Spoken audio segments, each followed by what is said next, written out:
کا طریقہ کوئی اور تھا، کوئی ایسا طریقہ جس سے دعائیں واقعی قبول ہو جاتی تھی۔ مجھے تجسس ہوتا اور میں اپنی سیکنڈ پوزیشن کو بھول جاتی۔ دل سے دعا اس طرح مانگتے ہیں کہ انسان ہر وقت صرف وہی ایک چیز مانگے جو اسے چاہیے ہو۔ امی مجھے بڑی سنجیدگی سے بتانا شروع کرتی، اور اگر ایک سے زیادہ چیزیں چاہیے ہو مجھے ایک دم الجھن ہوتی، مگر ایک وقت میں تو کوئی ایک ہی چیز بہت زیادہ چاہیے ہوتی ہے، دوسرے کسی بھی چیز سے زیادہ۔ امی کہتی کوئی ایسی چیز یا دعا جس کے آگے باقی تمام چیزیں اور دعائیں غیر ضروری لگیں، امی کہہ رہی تھی۔ پھر میں جلدی سے پوچھتی، اور دعا کرتے ہوئے ذہن میں کوئی دوسری چیز نہیں آنی چاہیے، کوئی بھی دوسری چیز؟ امی مجھے سمجھاتی اور میں سمجھ آتی۔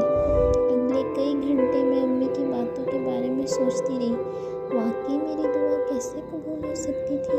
میں تو دعا مانگتے ہوئے ساتھ اور بہت سی چیزوں کے بارے میں سوچتی رہتی تھی، دوستوں کے بارے میں، امی اور بابا کے بارے میں، اپنے کھلونوں کے بارے میں، اسکول کے بارے میں، اپنی کتابوں کے بارے میں، اپنے گھر کے بارے میں۔ سوچنے کے لیے چیزوں کا ایک انبار، ایک جمع غفیر ہوتا تھا اس وقت میرے پاس۔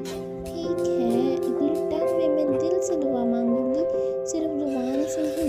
میں امی کی وضاحت سے مطمئن ہوتی ہوئی طے کرتی۔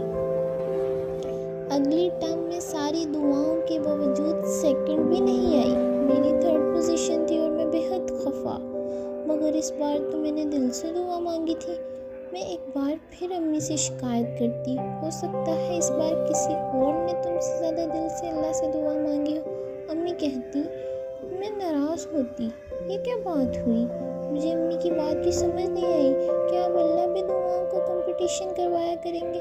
میں پوچھتی، امی آپ تو کہتی ہیں کہ وہ ہر ایک کی دعا قبول کرتے ہیں۔ میری ناراضگی میں اور اضافہ ہوتا ہے، لیکن اگر ایک چیز ایک ہی وقت میں دو لوگ مانگ رہے ہوں تو پھر یہ طے کرنا پڑے گا کہ کس کی دعا قبول کرنی چاہیے اور کس کی نہیں۔